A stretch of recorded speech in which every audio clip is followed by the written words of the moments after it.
Nama Claudia Wina, NIM 19104168766,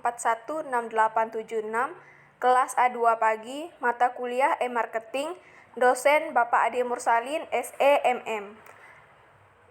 Bab 1. Menerapkan digital dalam pemasaran.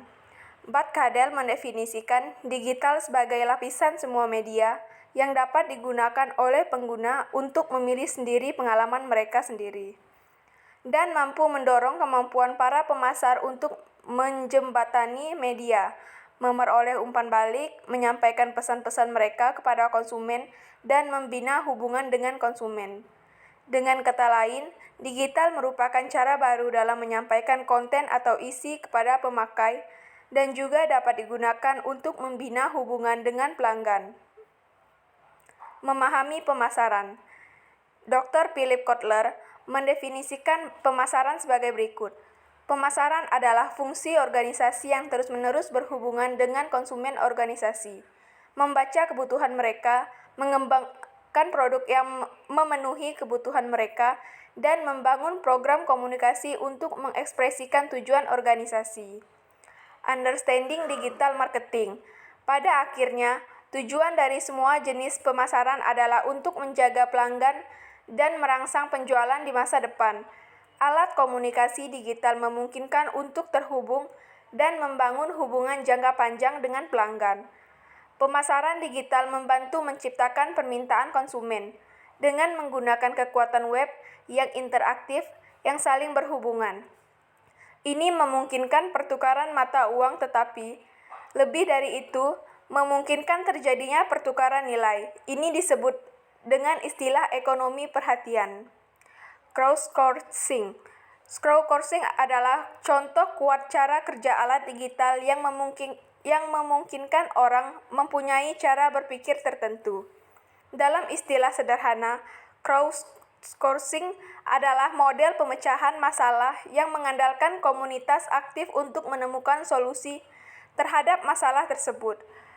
Crowdsourcing sangat bergantung pada alat dan bentuk komunikasi dimungkinkan oleh internet. Crowdsourcing adalah sebuah istilah yang sering digunakan untuk menggambarkan suatu proses dalam mendapatkan pekerjaan ataupun pendanaan dari sekelompok orang jumlah banyak melalui fasilitas online. Konsep yang digunakan untuk menjalankan teknik ini adalah dengan tersedianya orang-orang dalam kelompok besar untuk berpartisipasi menghasilkan konten atau pendanaan. Di sini keahlian dan juga ide dari sekelompok orang itulah yang digunakan sebagai bantuan dalam menghasilkan konten, sekaligus memfasilitasi pembuatan produk. Jika melihat dari konsep dasarnya, maka bisa diambil kesimpulan jika crowdsourcing itu adalah sebuah distribusi untuk menyelesaikan sebuah masalah. Perbedaan crowdsourcing dengan peer-to-peer lending. Jika crowdsourcing lebih bersifat sukarela, peer-to-peer lending atau yang sekarang dikenal dengan istilah vintage lending mengusung konsep yang sama, tetapi skemanya berbeda karena peer-to-peer lending bersifat pinjaman. Apa itu crowdfunding?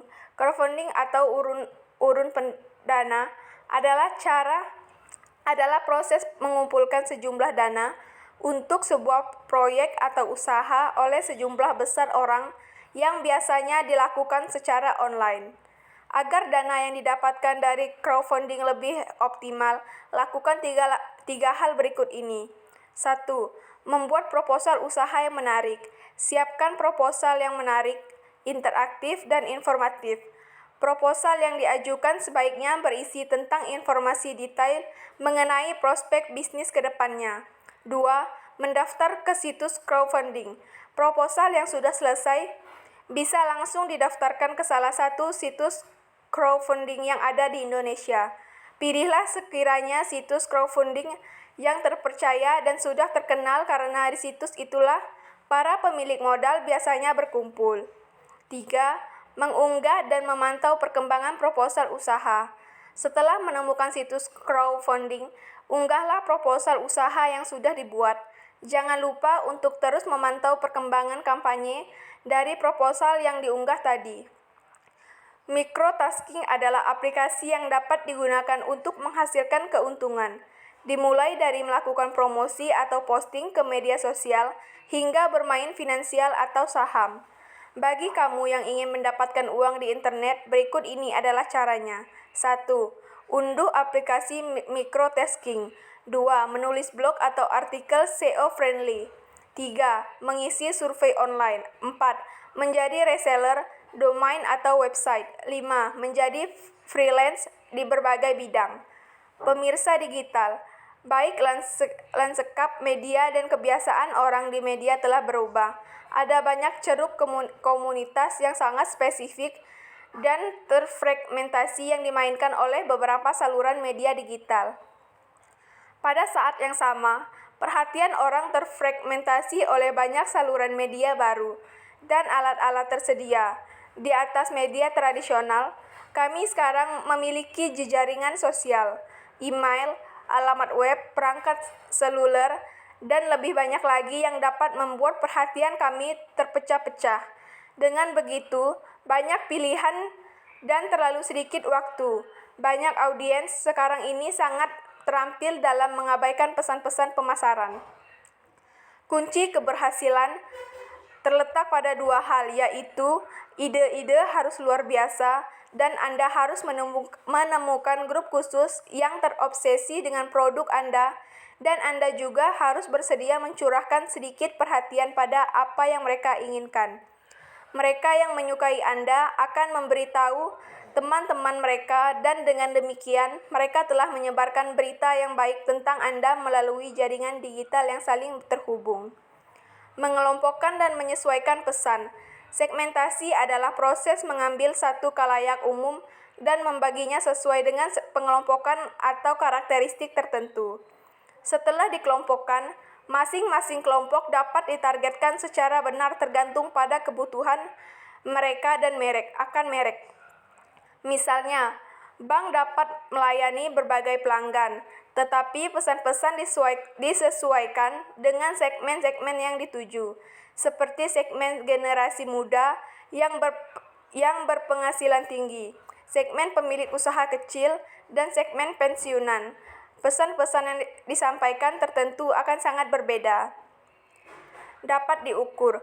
Faktor kedua yang membedakan digital adalah kemampuan ukurnya, karena dengan menggunakan hampir setiap tindakan di web dapat dilacak, ditangkap, diukur, dan dianalisis.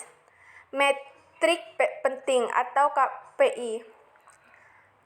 KPI, Key Performance Indicator, adalah informasi statistik yang hanya memiliki signifikansi nyata jika dibandingkan dengan data spesifik atau industri sebelumnya. Paling banyak dilihat. Informasi penting lainnya yang ditentukan oleh analisis web adalah lalu lintas. Dengan demikian, efek dari kampanye periklanan yang telah diterapkan tidak hanya mencerminkan peningkatan penjualan, namun juga pada peningkatan lalu lintas. Nilai halaman. Nilai halaman menunjukkan seberapa berharganya sebuah halaman sehubungan dengan tindakan yang dilakukan oleh pengunjung yang mengikutinya. Klasifikasi pengunjung. Bagi operator toko online, analisis web memberikan rincian pengunjung berdasarkan minat beli. Mayoritas pengunjung akan meninggalkan situs tanpa menyelesaikan pembelian. Tujuan analisis web. Banyak statistik kunci dihitung dan diamati sebagai bagian dari analisis web secara umum. Masing-masing indikator ini merupakan insentif untuk mengambil tindakan terhadap perbaikan. Sekian ringkasan untuk bab 1. Terima kasih.